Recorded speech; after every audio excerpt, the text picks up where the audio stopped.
Hi guys, Chris here.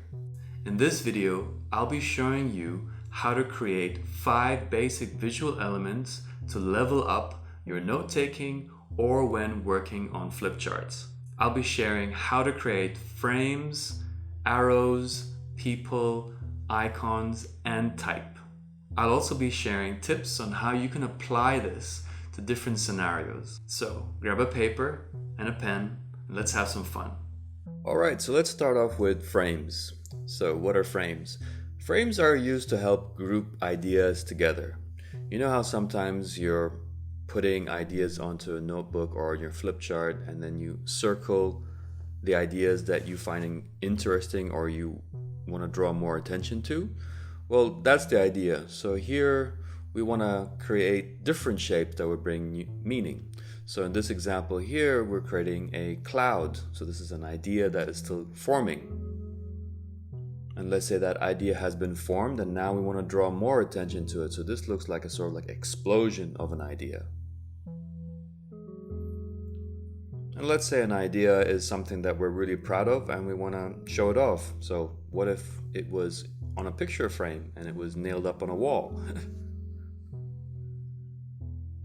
And here's my all-time favorite frame, the speech bubble. We've seen these in comic books, and it's a great way to draw attention to an idea that has been spoken. So here's a shape of a shield, maybe an idea that we feel needs some form of protection or could be connected to trust. This one's a little bit tricky. So this is a scroll of paper. You might use this to put down a list of words or some bullet points.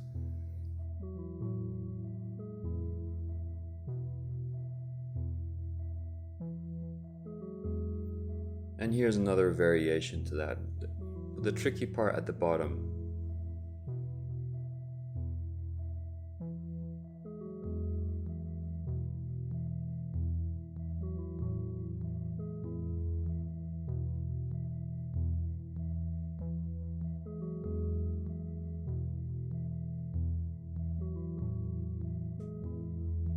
Here's another frame. This is a flag. Maybe the flag is a milestone. And here is a very simple calendar, desktop calendar.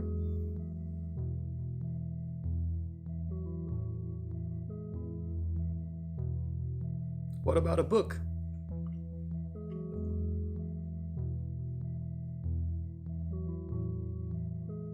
And of course, a heart.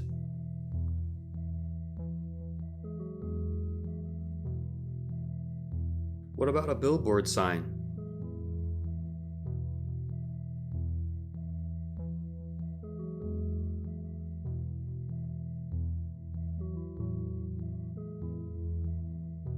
How about a house?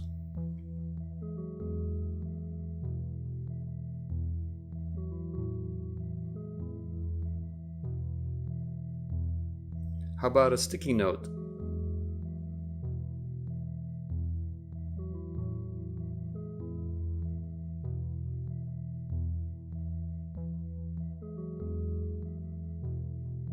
Computer screen?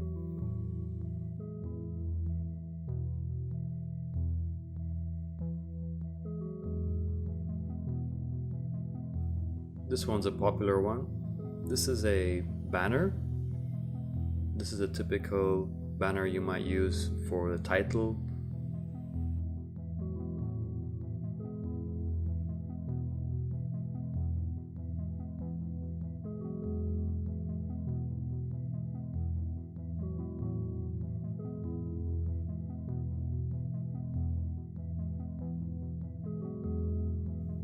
And here's a variation of that.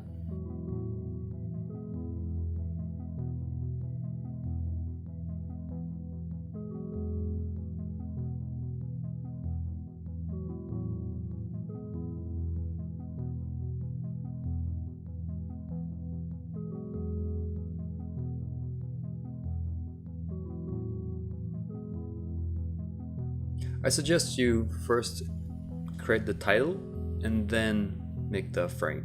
This way you'll make sure that the frame hugs the title.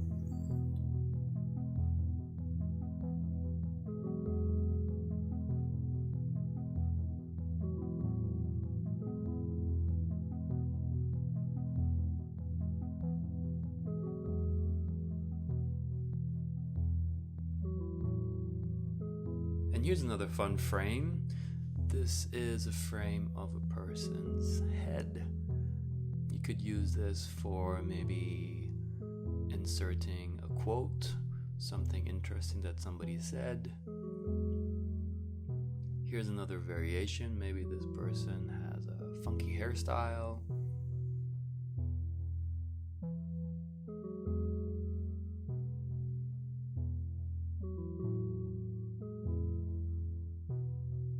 One more variation with another hairstyle. So as I said before, always before making the frame, first write the text, then create the frame. So there you have it, folks. Once you've done creating these frames, try inserting a few words, play around and see what happens. As I said, you might notice that you will have to write the word or the sentence first before creating the frame. So throw in a few words, have some fun, see what happens.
So next up we have arrows.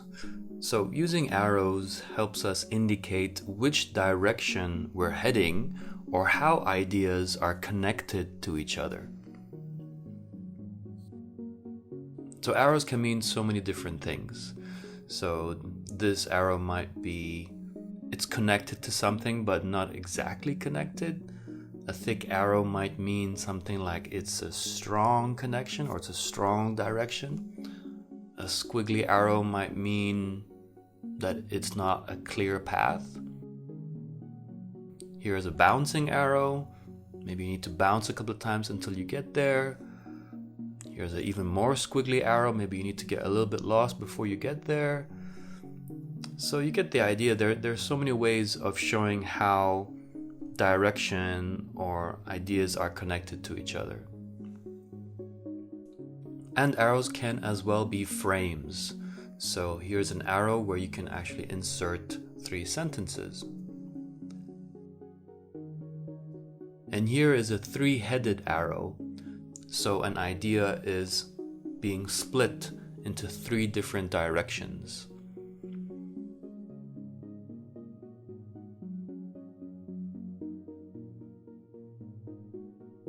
So we could even think of arrows as road signs. You know, when you're driving on the road, we see a lot of arrows that point us in different directions. And here's another arrow with a single arrowhead, but it has 3 ideas that are coming into one.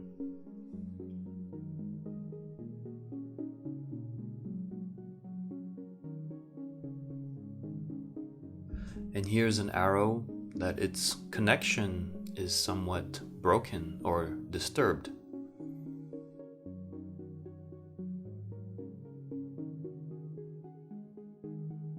So this layout of arrows is quite popular with recycling icons.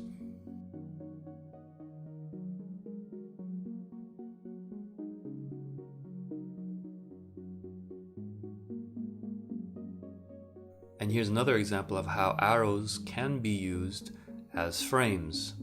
So here's a set of 3 arrows that are shaped like frames, and indeed we can again write words or sentences inside these frames that might indicate a 3-step process. Here's another fancy frame, and this shows how motion is coming out of something.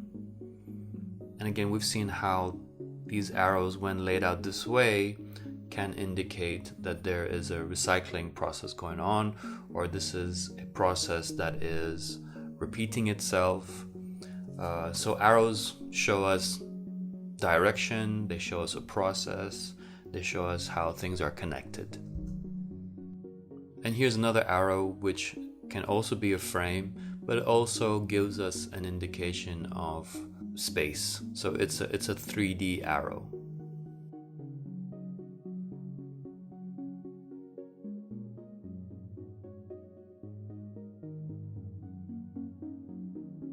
So there you have it. Here are a few examples of simple arrows that we can use to show different meaning, to show different directions, to show a process, to show how things or how ideas are connected to each other. So go ahead and try these out and see what happens.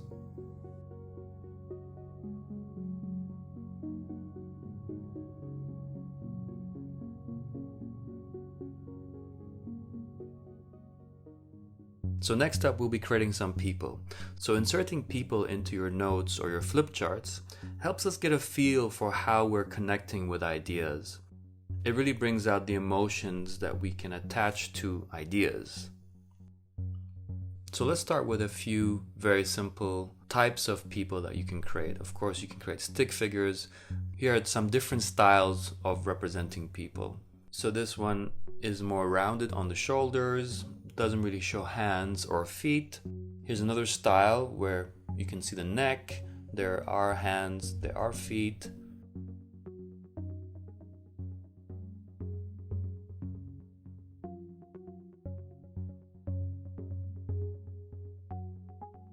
And this is another style, what they call the star people, which can be a little trickier, might need a little bit more practice to do, but they're quite fun and they look very friendly.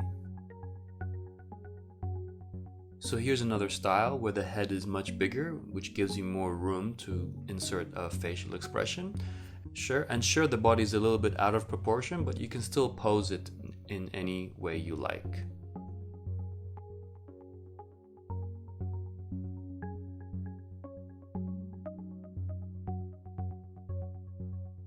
And here's another example of drawing people. Maybe you don't have time to draw the whole body, but you just want to draw a head and a torso just to indicate that there are people involved in this idea. So here's a quick way. And maybe you don't have colors at hand, but you want to indicate that each person is a little bit different than the other. So you could simply fill in the body torso in different ways.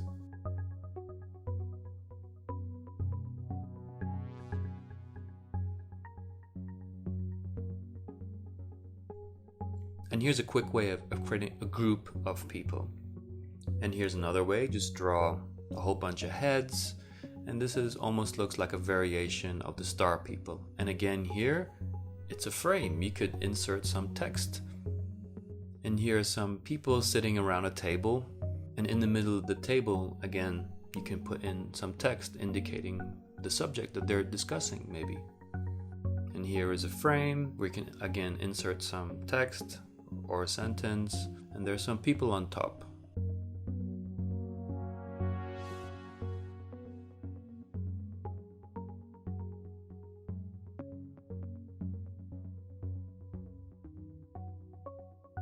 And here's very simply we can show different ages by changing the size of that person. And inserting some other elements might give us an indication of the characteristics of this person.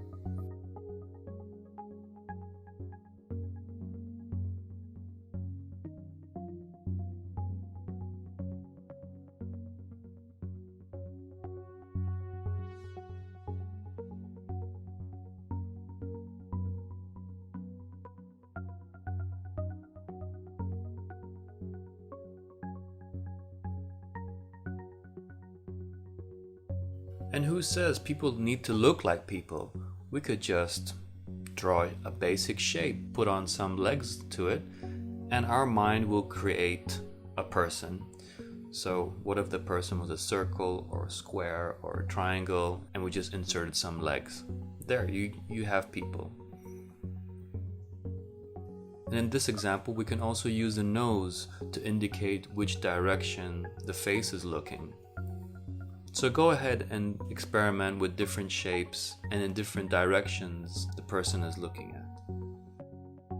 And there you have it, a few variations of how we can represent people.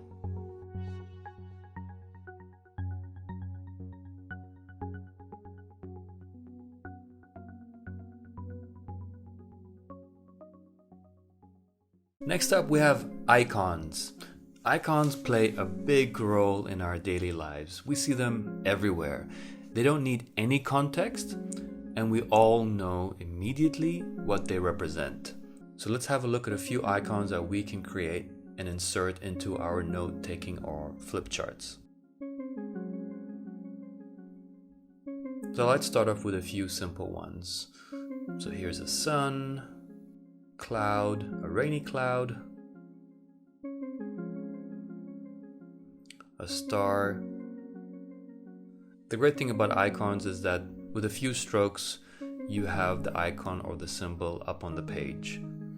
Shouldn't require a lot of work and should just be simple and bold so people can immediately understand what that is about.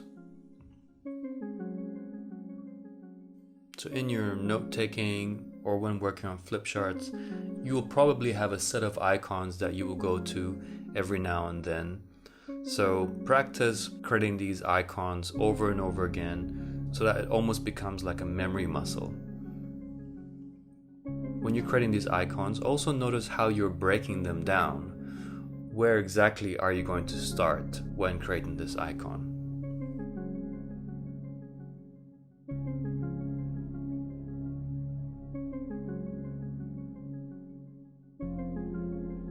So in this example, if I'm going to draw a car, I'll first draw the two wheels and then I'll draw the rest of the body. And again, if I want to draw a bus, I'll draw the two wheels a little further apart, then I will draw the rest of the body of the bus. Of course, there's no right or wrong on how you go about creating the icon, just as long as you are able to find what works for you. So for example, when I want to create a bicycle, I know that the first shape I want to make is the letter M, and then I'm able to add in the wheels, the seat, and the rest of the frame. So when you're creating these icons, think about where do you start. So of course, these icons don't have any context at all, and by adding a word next to it gives it some context. So already you can start thinking about how might you use these icons combined with other ideas that you might have.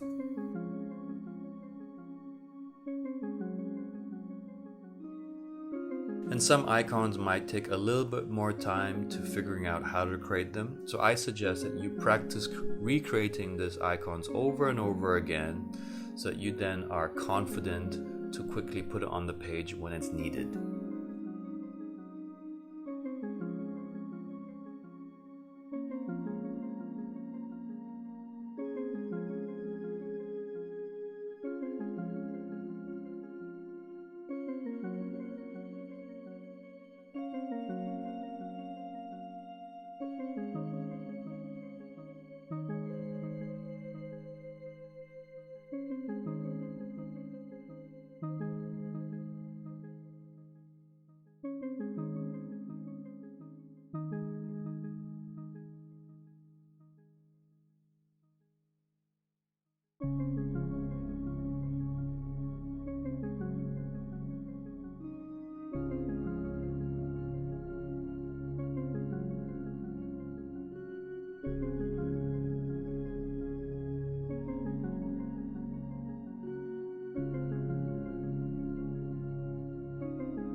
So there you have it. Here are very few icons, and there are plenty more out there which you can find and copy and practice so that you can use in your note-taking or flip charts.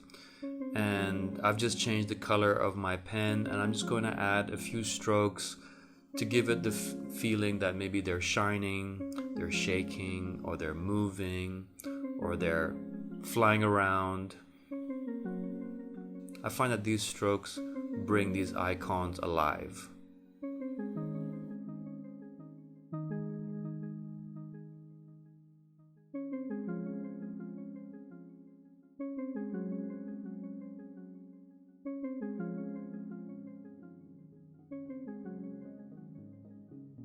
And finally, we have type. We need to insert words along with our visuals to add context. If there was no words, we would just have visuals and we won't know what the context is about. So let's practice a few ways of writing some words. Before we start, I'd like to invite you to practice writing this sentence. The quick brown fox jumps over the lazy dog. This sentence contains all of the letters of the alphabet. The reason I'd like you to practice writing this sentence is so that you can bring your awareness to some of the issues you're having with your handwriting. Sometimes we write so fast that we don't pay attention if it's actually readable.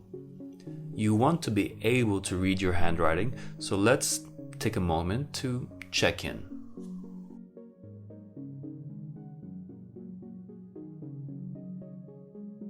And once you've created a sentence, check out what are some of the issues that you're having. So for me, I notice that my word spacing needs a bit of work. I also notice line spacing needs a bit of work. And I also notice character spacing as well, and some characters are not clear enough. That needs a little bit of work. Okay, so let's also try that in capitals. Again, the same sentence, the quick brown fox jumps over the lazy dog, but in capitals. And let's try writing this sentence in a swift way.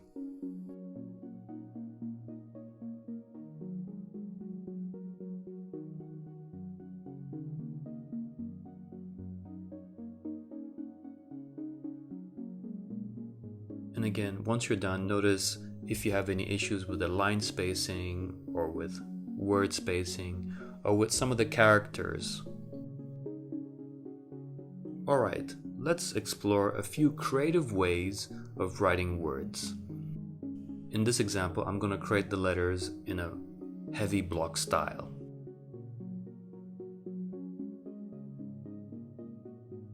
And in this example, I'm going to create thick characters.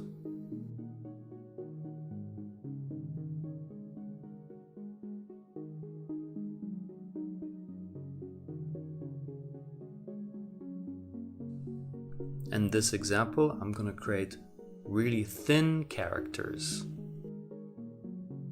And in this example, I'm going to create a vintage-like look.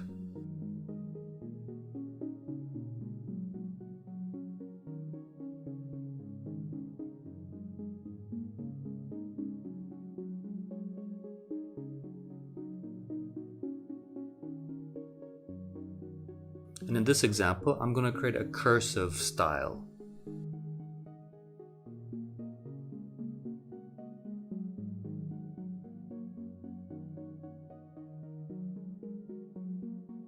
And this example might take a little while to create, but what I'll do here is I will write the word and then I'll outline each character.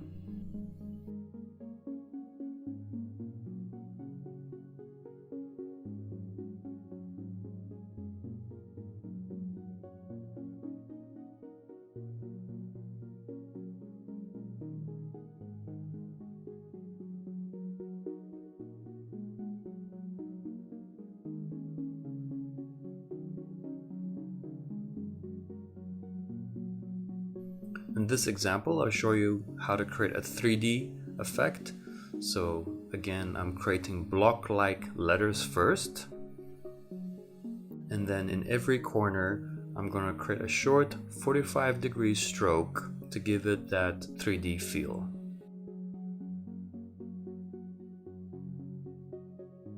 So writing a word in a creative way helps in bringing more attention to that idea.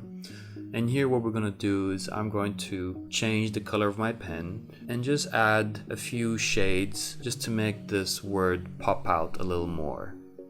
So in this example, I'm imagining that the light source is coming from the top right corner and it's casting a shadow on the bottom left corner of the word.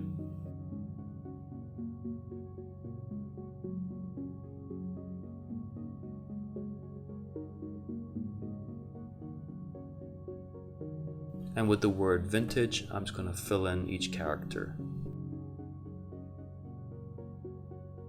And with my 3D example, I'm just going to fill in the sides of each character to give it that 3D look. And for my cursive example, I'm simply just going to create an outline around the whole word.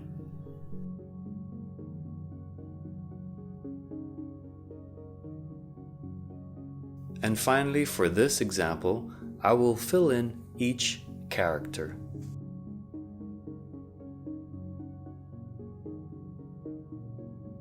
So, to draw attention to your headings, subheadings, or keywords, try using creative lettering. And also pay attention to your handwriting, making sure that it is indeed readable.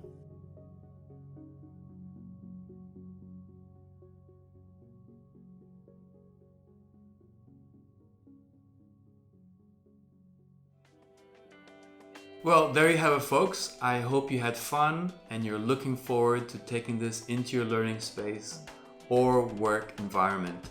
So I'd love to hear from you. So if you have any thoughts or any comments, just drop me a line in the comment section. So until next time, keep safe.